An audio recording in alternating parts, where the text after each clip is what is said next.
morning, Mary. How are you doing today? Good. I hope you are. I am. Thank you for asking.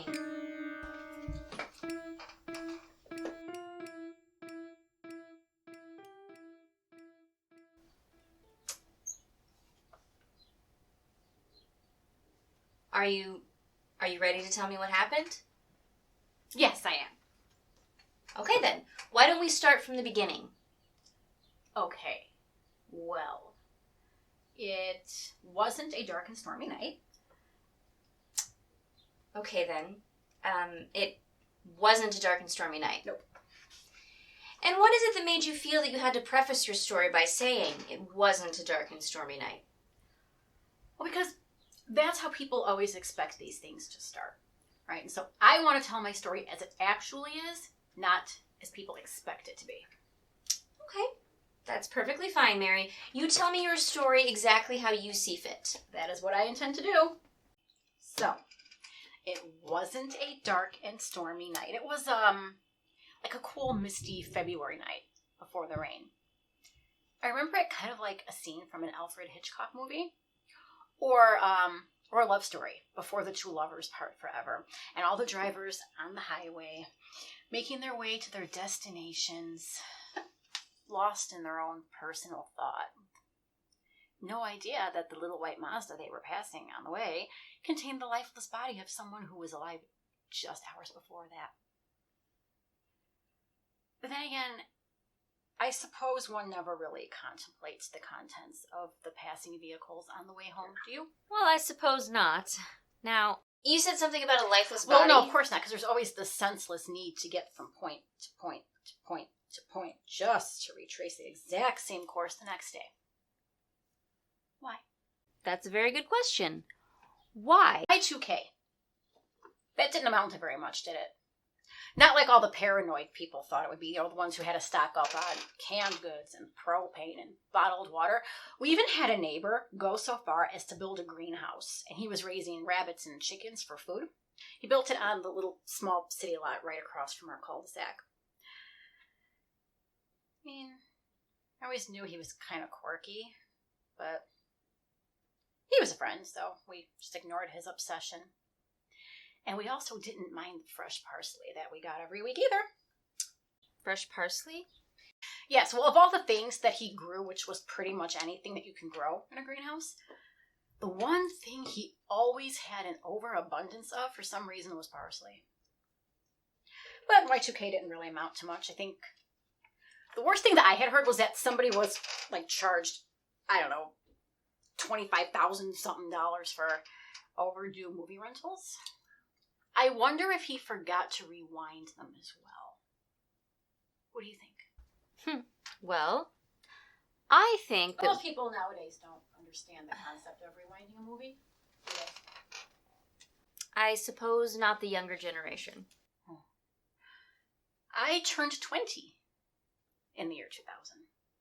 So, some might say it was like a quarter-life crisis.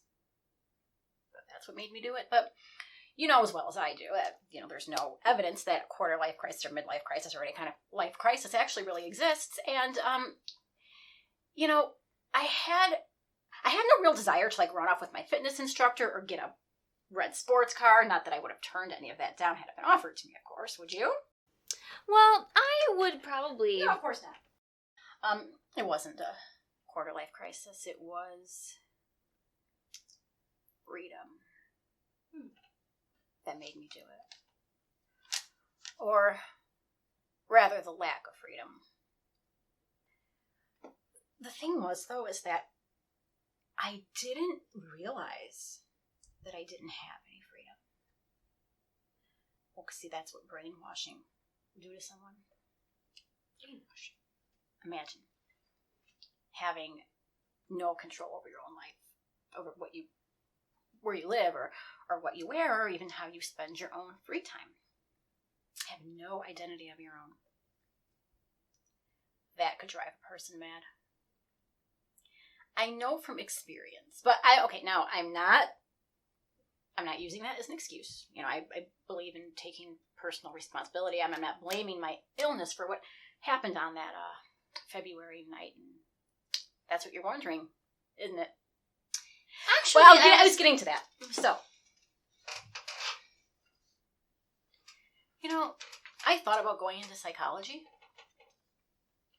I always pictured myself behind the desk instead of on the couch or chair. Now, I mean, if I were there behind the desk, that would, that'd be pretty great. It'd be a lot better. But you know what? Actually,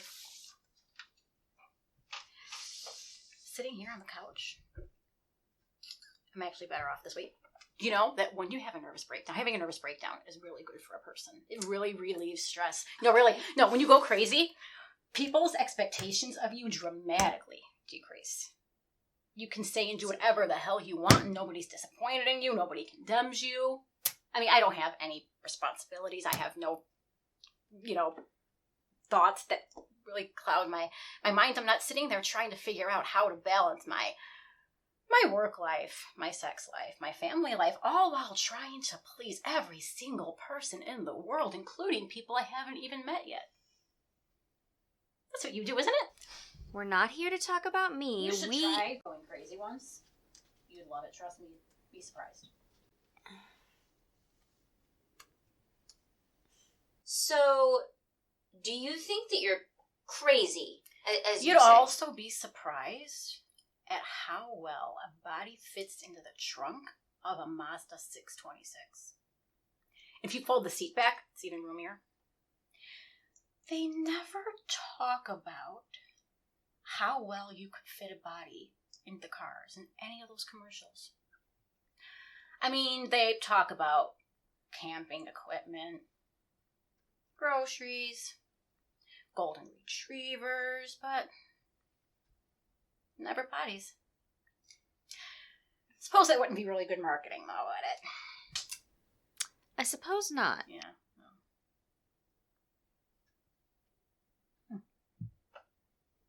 I never really realized how lovely this room is. It's elegant and simple. Like you. Yeah. I especially like the drapes.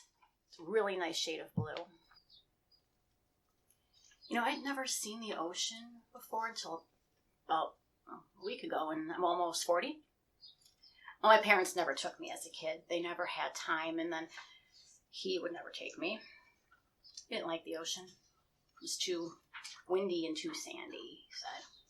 And I couldn't go myself because I didn't have a driver's license or a car, and even if I could figure out a way to go, he would stop me. But he said I wasn't really missing much. It's nothing but water.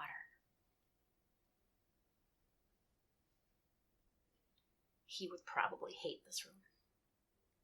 Because I like it. Yeah, he had a real problem. It's funny, because people think I'm the one that had the problem. Well, he had the problem. Well, you know what? He doesn't have any problems anymore, does he? No, because you know why? I took care of all of his problems, all of my problems, in one large swoop. I was 16 years old when I met him. And I thought at the time that he would take away from the pains of my childhood, not top them. But that's what he did. He topped them.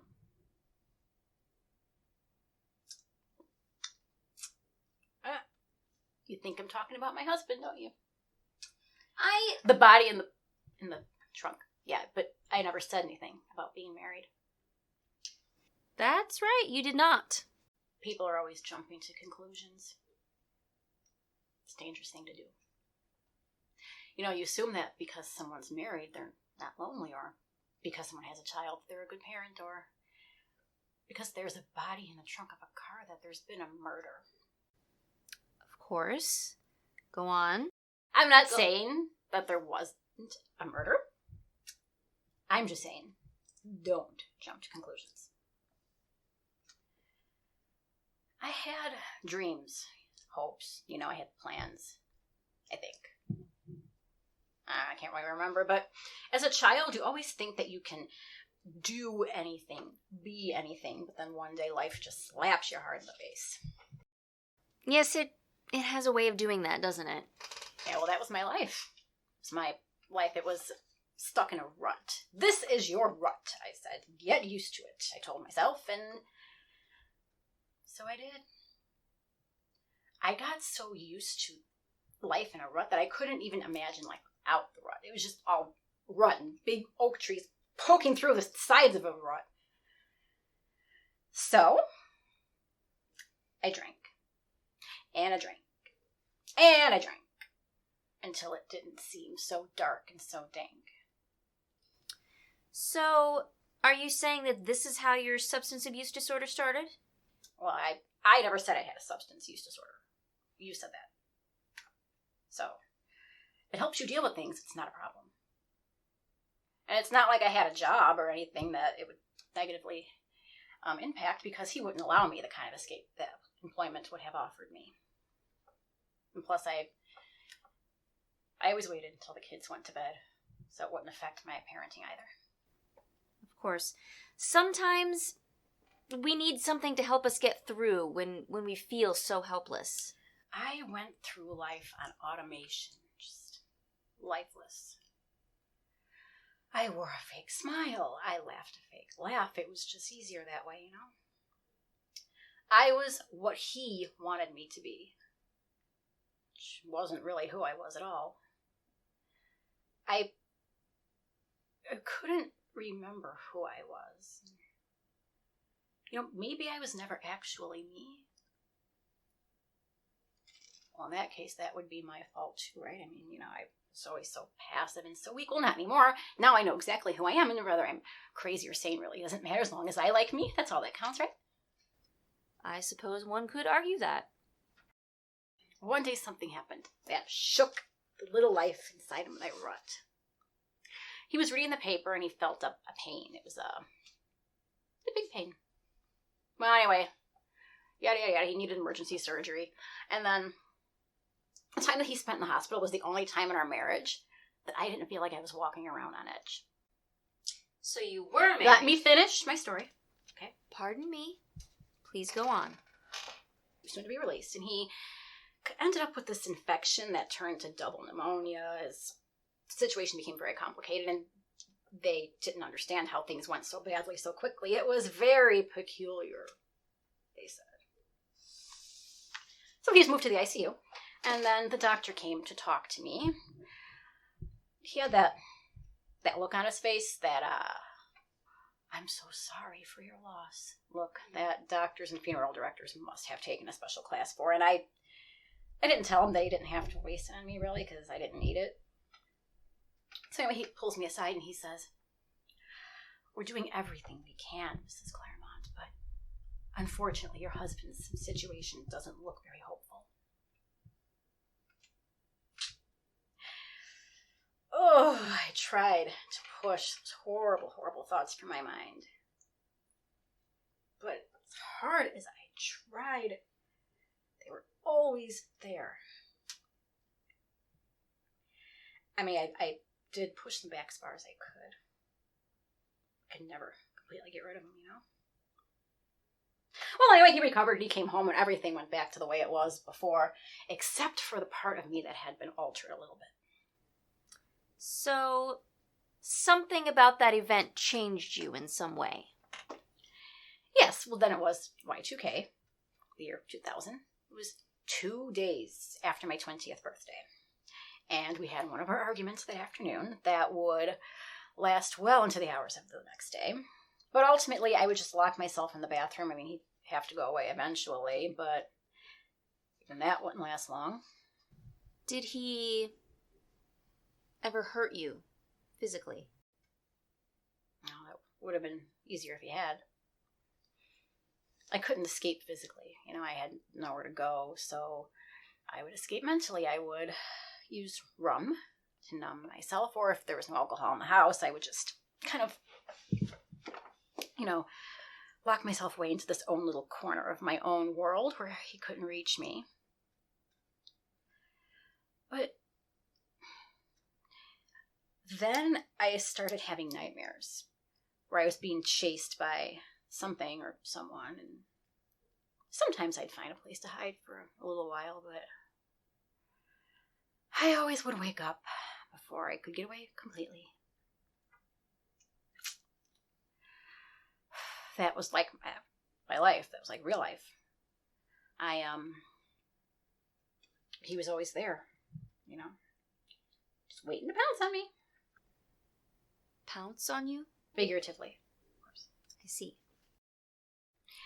So that night, after drinking an entire bottle of wine, I was laying in bed with my head spinning, which is kind of how I preferred my head to be, you know, because anything to the contrary would only lead me to the realization of my situation which I could really never deal with appropriately. I guess it had been going on for years, a couple of years at least, but it felt like it was happening all at once. So I stumbled into the bathroom. I looked at myself in the mirror, and I was gaping at the newest gray hairs and wondering if cucumbers actually really worked as I stared at the bags under my eyes. And for the first time, I looked at myself. Really looked at myself. And I impulsively said, "What the hell are you doing?" I realized this was not supposed to be my life. So you had an aha moment.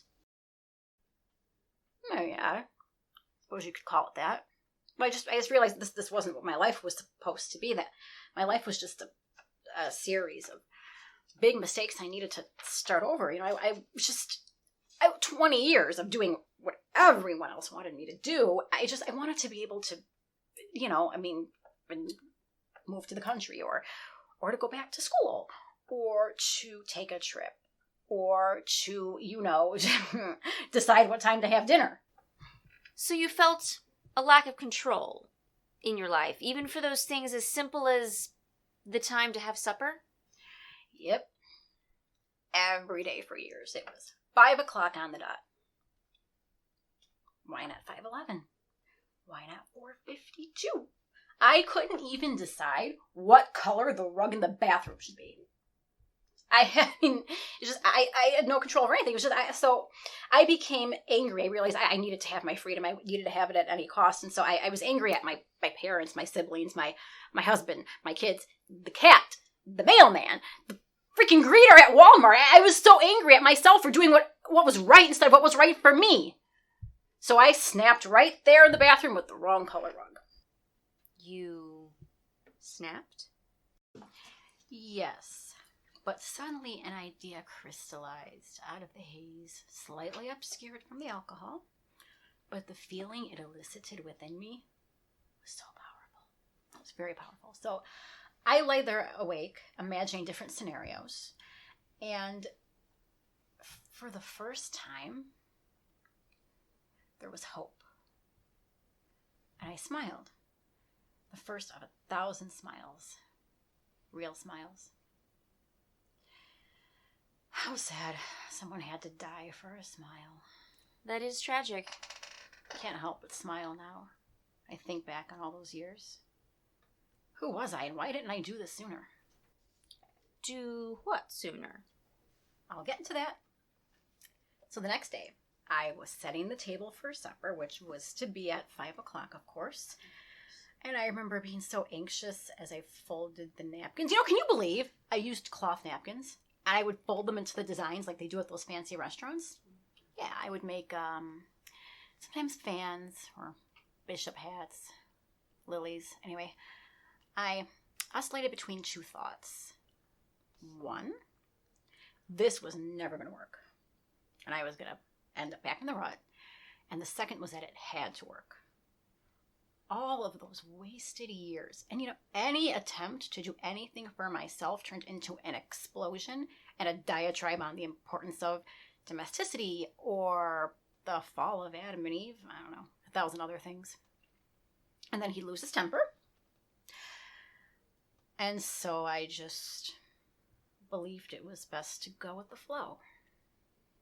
To go with his flow. I was excited, though, for my new life. You know, I started making plans. I made a list. I still have the list. I was going to buy all new clothes. The kind that he would never let me wear. And I was going to go places. I was going to make friends. I was going to move out of that cookie cutter home that we lived in. I never really liked tract homes anyway. Our house was exactly like all the neighbors' houses. And I always wanted something a little bit more original, more my own. The thought had crossed my mind more than once to just paint the entire damn thing purple to piss off the homeowners association. And do I have regrets? Oh yeah, I mean, I should have made it look like an accident. That was actually the plan. So this way I wouldn't have to hide the body. Hey! Where are those chocolates that you had here last week? Chocolates? Yeah. Those were good, not like the cheap candy you have in here today. You would think with how much you charge by the hour, you'd be able to provide your clients with some decent chocolate. Some people that you see are very disturbed, and the only comfort that they have is what's in your candy dish. I'll see what I can do. Thank you. My husband never let me eat anything sweet. He said I was too fat, but now I can eat peanut butter cups all day long in the open. Should I have been smarter? Planned better? Yeah, probably, but I'm not that worried about it. I took the time to hide the body where nobody would find it. It was easier than I expected. And now I can eat chocolate, among other things. I don't suppose that you'd like to tell me where it is you hid him? I'm afraid, Dr. Singleton, that our time is up. I have a painting class to get to, and then I have to pack because I'm going to the beach again this weekend. That sounds nice, Mary. By the way, if that guy comes back in here claiming to be my husband, do me a favor. Tell him that if he insists that he's my husband, I'll do to him what I did to my actual husband. I don't think he'd like that very much now. Do you?